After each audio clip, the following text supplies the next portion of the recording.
Sealing the concrete with a water-based sealer.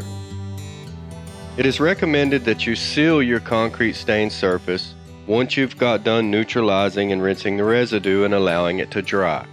Some surfaces you would not seal. That might be statuary or retaining walls or that sort of an application. However, on most horizontal surfaces, it is highly recommended that you seal the concrete. What you will do is you will pour the sealer into a paint pan. You do not pour the sealer directly onto the concrete. Never do that.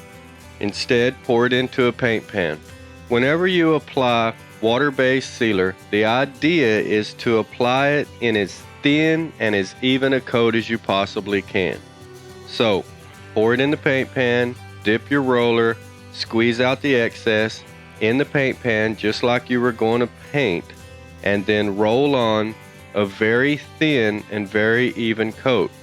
Water-based sealers, or at least most of them, are a milky white in the jug, and then they dry clear. This is good and it's very helpful because it allows you to clearly see where you have sealed. Whenever you do put on a water-based sealer, it will darken the concrete up very, very dark, like whenever you apply a solvent-based sealer, but as it dries, it'll dry down to that more of a damp look. So don't be surprised whenever the concrete looks a little overly darkened whenever it's first drying. Anyway, you're going to roll on one very thin coat and make sure that it's even. Water-based sealer does not self-level, so you got to try to make sure you don't have any buildup. Allow it to dry. Usually a water-based sealer will dry within just a couple hours, especially in warm weather. But if it's humid, then it could take a little bit longer. Or if it's cold, it could take a little bit longer. Because it goes on a milky white and dries clear, it's going to be really easy to see when it's dry. Also, you can reach down and touch it and make sure it's not sticky. Once it's dried to the point that it's no longer sticky and clear, then you can go ahead and apply your second coat.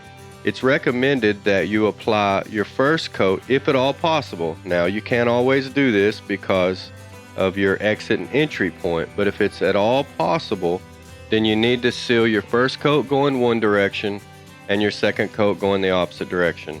Like on your first coat, run north-south, second coat, run east-west, but you don't want to do straight lines. You got to do a little bit diagonal, go around, so that you don't leave any lines on it. You gotta take off all your lines and leave a smooth, even, thin coat.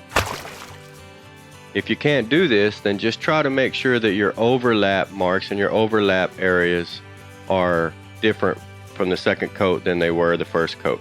That way you get more of a good, even coating. Remember, after your first coat of sealer is dried, now is time to look for any touch-ups, such as paint spots, glue spots, or patchy areas where the stain didn't take well, as outlined in the touch-up and patching video. You are going to apply 2 coats of sealer, as mentioned, and you're going to use the 3/8 inch snap. You do not want to seal in extremely hot weather. You want to seal in the cool part of the day. That way the sealer won't dry out quite as fast, and you'll get an overall better sealing job. Now, minimum application temperatures for water-based sealer would be about 45 degrees. You do not need to seal if it's any less than about 45 degrees.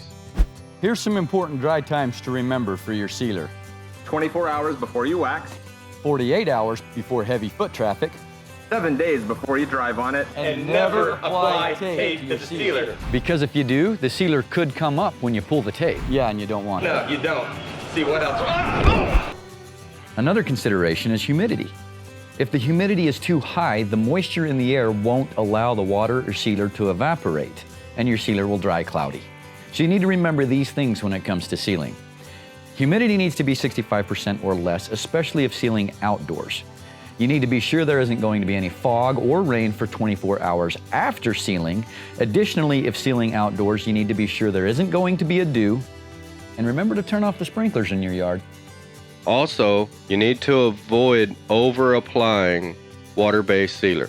Water-based sealer can build up, and if it does, then it can be cloudy or it will not dry completely clear.